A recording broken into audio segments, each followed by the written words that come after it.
Hey everyone, it's Rich Bennett. Can you believe it? The show is turning 10 this year.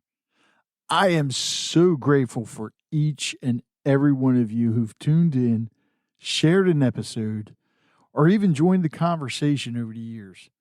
You're the reason that this podcast has grown into what it is today. Together, we've shared laughs, tears, and moments that truly matter. So I want to thank you for being part of this journey. Let's make the next 10 years even better. Coming to you from the Freedom Federal Credit Union Studios, Harford County Living presents Conversations with Rich Bennett. Slow pitch affairs Hey,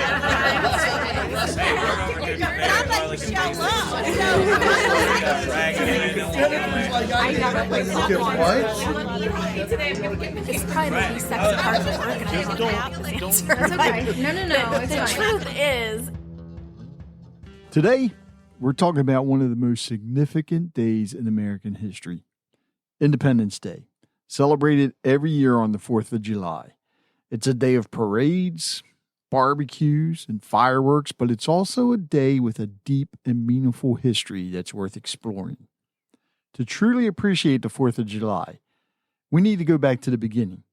For years, the 13 American colonies were under British rule. While there were periods of relative peace, tensions began to escalate in the mid-1700s. Britain imposed various taxes and acts like the Stamp Act and the Townshend Acts, which the colonists viewed as oppressive and unjust, leading to the rallying cry, "No taxation without representation." This growing unrest eventually led to pivotal events like the Boston Massacre in 1770 and the Boston Tea Party in 1773. These acts of defiance signaled a growing desire for self-governance.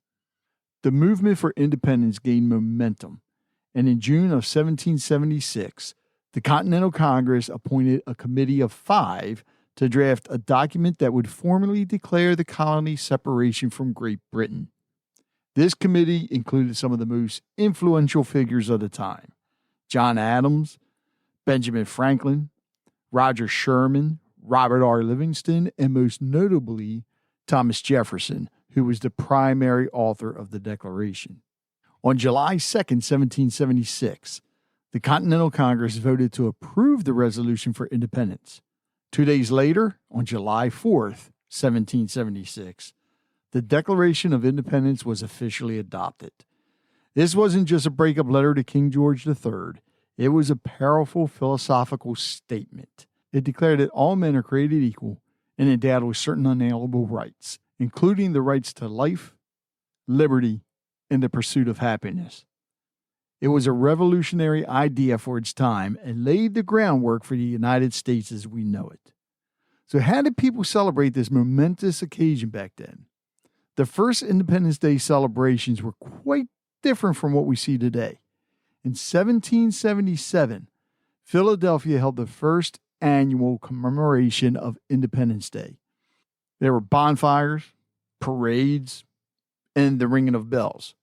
Fireworks also became a tradition early on, symbolizing the rocket's red glare and bombs bursting in the air, much like the imagery later found in the Star-Spangled Banner. It wasn't until 1870 that the Independence Day was declared a federal holiday by Congress, solidifying its place as a cornerstone of American identity. Today, the 4th of July is a vibrant tapestry of traditions. Families and friends gather for barbecues, communities organize parades with marching bands and elaborate floats, and of course, the night sky lights up with dazzling firework displays across the country. But beyond the festivities, the 4th of July is a time for reflection. It's an opportunity to remember the courage and sacrifices of those who fought for our freedom. It's a day to appreciate the principles of liberty and equality that the Declaration of Independence champions, and to consider how we can continue to uphold and strengthen those ideas in our society today. It's a reminder that freedom is not free, and it requires ongoing effort and dedication. So as you celebrate this 4th of July, whether you're at a backyard barbecue, watching a parade, or marveling at a fireworks show. Take a moment to reflect on the profound history behind this holiday. It's a celebration of independence, a tribute to the resilience of a nation, and a reaffirmation of the enduring pursuit of liberty and justice for all. Thank you for listening to Conversations with Rich Bennett. I hope you enjoyed today's episode and learned something from it as I did. If you'd like to hear more conversations like this, be sure to subscribe to the podcast so you never miss an episode. And if you have a moment, I'd love it if you could leave a review. It helps us reach more listeners and share more incredible stories.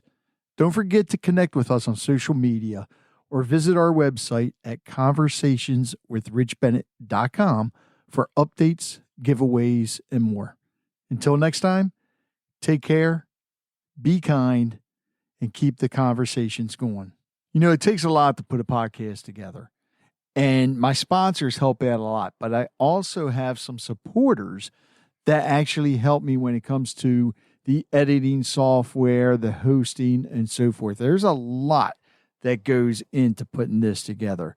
So I want to thank them. And if you can, please visit their websites, visit their businesses, support them however you can. So please visit the following: Real Life Prosthetics, cutting edge solutions, restoring ability since 2001. Go to reallifeprosthetics.com. Full Circle Boards. Nobody does charcuterie like Full Circle Boards. Visit them at fullcircleboards.com. Sincerely Sawyer Photography. Live in the moment. They'll capture it. Visit them at sincerelysawyer.com.